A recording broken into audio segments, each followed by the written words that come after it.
shot. I want to move to immigration. We have Caitlin with us, the leading immigration reporter in the country, if I do say so.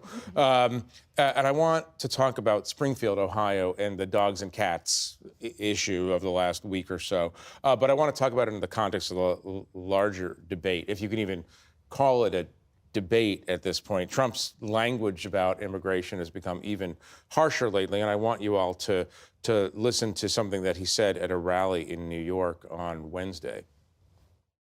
A lot of people coming from jails out of the Congo in Africa. Where do you come from? The Congo. Where in the Congo? We come from jail. What did you do? We will not tell you. They're coming from the Congo. They're coming from Africa. They're coming from the Middle East. They're coming from all over the world. Asia. A lot of it coming from Asia. And what's happening to our country is we're just destroying the fabric of life in our country, and we're not going to take it any longer, and you got to get rid of these people. So, Caitlin, and you have tracked, more than anyone I know, Trump policies, the Trump record during his term in office, and the ideological leanings or the language used to talk about immigration and immigrants, starting with Donald Trump, but to Stephen Miller, and of course the whole coterie of people around them who focused on immigration. I'm wondering if that language that you heard strikes you as harsher than what we've heard before. And I do acknowledge that he started his campaign, first campaign in 2015, by talking about Mexican rapists coming over the border. So he didn't exactly start as Mr. Rogers, right? But harsh, I want to say, isn't even strong enough. It's not, this isn't a spectrum of escalation about becoming harsher against immigration in a punitive way. I think really it's a transformation toward very bald expressions of racism and xenophobia. I mean, I think that tape was Trump all but saying, when he points to people from the Congo, the Middle East, and Asia, and then says they're destroying the fabric of our country. What is that? What is the fabric meant to refer to? It refers to whiteness, right? And not only that, he's obviously said on the campaign trail, as you know, immigrants are poisoning the blood of America, that they're animals, that they're not human. I mean, this is the territory of fascist neo-Nazi groups. These stories in this country, they're 200 years old, but it's a big deal that they're in mainstream national politics. And it's especially a big deal in this election where immigration is of increasing concern to Americans. We've got a very complicated situation on our hands.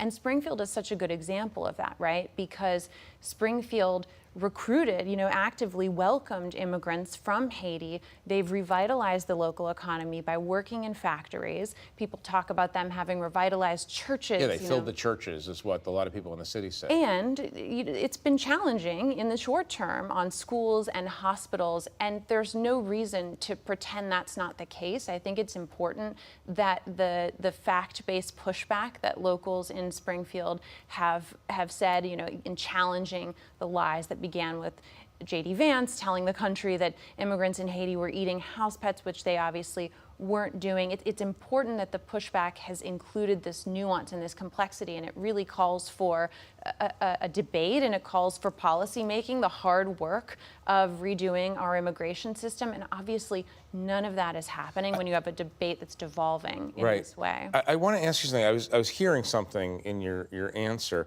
I think you're suggesting that Trump, in these last weeks of the election, is moving closer to articulating the great replacement theory, the so-called great replacement theory, that there's a plot, and obviously sometimes it's considered a Jewish plot, sometimes it's just sort of a general plot, to literally replace the whites of America with brown and black people. That's exactly I mean, right. Is that what you're hearing? Like, we're moving toward, which is, of course, not a right-wing position. It's kind of an authoritarian That's exactly what I'm saying, and why I think harsh is not a strong enough word It's to not about the describe the rhetoric, language that Trump is using. I mean, so the great replacement theory has always been on the scene in Trump's political career. You remember images of Hillary Clinton circulating with the Star of David above her, saying that she was a globalist. I mean, these paranoid images and language that, again, is typically and historically in recent history the territory of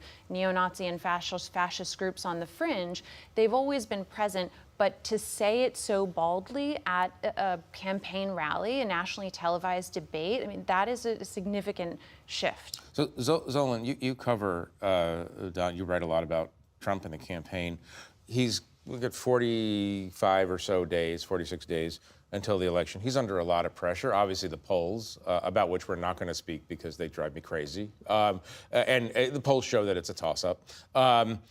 As he becomes under more and more pressure not to lose, internal pressure and external pressure, do you see his language becoming even more extreme in his embrace of some of these ideas that Caitlin is describing becoming more apparent? I mean, what are the trend lines that you're seeing? Yeah, I mean, absolutely. When the former president feels that he is when he hears about the fact that the vice president is gaining momentum and he gets on his heels, you hear more of this language come out. I was 4 rows back at the National Association of Black Journalists when he questioned the vice president's race and questioned whether she had suddenly become black. That is not something that his advisors were telling him. Do you think that his shift, because I don't track this like Caitlin does, but I listen, and I haven't heard him mention the Congo before in these talks. Do you think that he's bringing up African migrants and Haitian migrants very specifically because he's now running against a black person?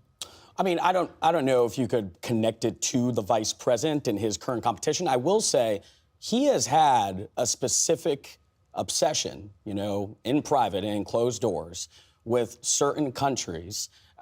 Going back to when he was in office. 2017, he surprises his top administration officials, including the then Homeland Security Secretary, when they were talking about different pathways for Haitians, and he made a remark that don't they all have AIDS as well. You move on to 2021, after the assassination of the then Haitian leader, and people were talking about the country was grappling with opening up legal pathways for Haitians, and he said in an interview that would be a death wish for the country to welcome more migrants. He has always had, and don't forget, also using choice language. I will not curse on this program, but about Haiti and other African nations as well. We already did say prostatots tonight, so I think that was the term. So, feel semi-free. But there has been a specific focus on disparaging Haiti as well as African nations for some time. And as the weeks go on, especially if you see the vice president continue to gain momentum or polls are keeping this tight, I think that we should watch to see just how much that language escalates. Caitlin, I want to come back to you. Let me give you a large framing. You can answer it. So you literally traversed the Darien Gap, one of the pathways to the United States, earlier this year with the photographer Lindsay Addario.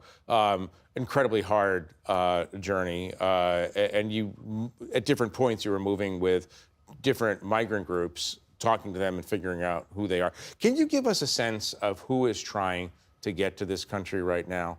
Yes, and to just what I was going to say about the politics of where Trump is now and his evolution in language, I think it's the obsession with black immigrants, I think, is both a reflection of his views, he's being more open about them, but also what he thinks is a political winner, right? And I wrote about that in The Atlantic, that, he became obsessed with immigration in part and empowered Stephen Miller because he felt like that was exactly what was going to get him into the White House, and he believes it will. Can I just put a pause on that for 1 second and ask Leanne? This is interesting.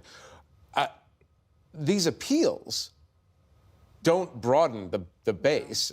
Don't broaden his. What is the? I mean, this is a very cynical question, but what is the utility of going more racist in the weeks leading up to the election? Energizing the base? So part of their campaign strategy actually is to and the get out the vote era of this campaign, which is now. Yeah.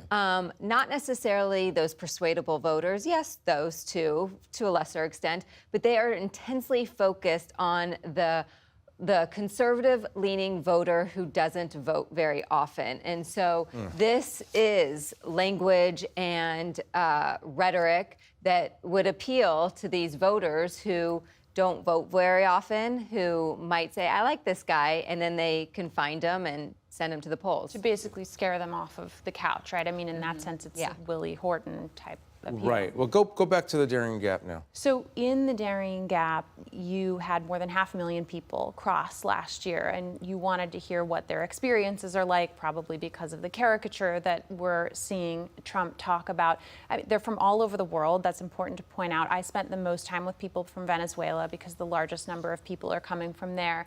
And one thing, Fleeing, by the way, a left-wing dictatorship. that's right, and I think that your viewers, might be surprised to know that a lot of them are folks who are from middle-class homes. The one family I spent a lot of time with, husband and wife were college students, and one, wife was planning to become a nurse, husband was planning to become an engineer, and they had their whole lives ahead of them when the economy fell apart. They tried to resettle elsewhere. That's important. So many people I met in the Darien Gap were resettling for the second, third, or fourth time. This is a journey of last resort because of how incredibly harrowing it is.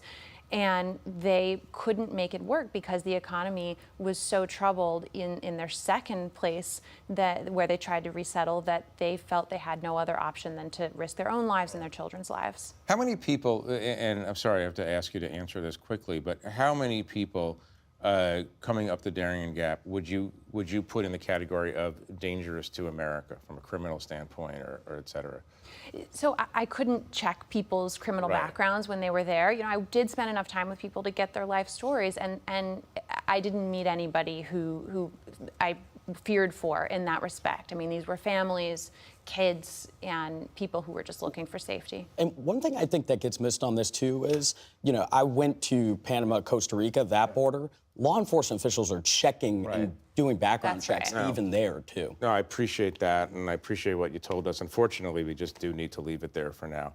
I want to thank our panelists for joining us and for sharing their reporting. And to our viewers at home, thank you for joining us.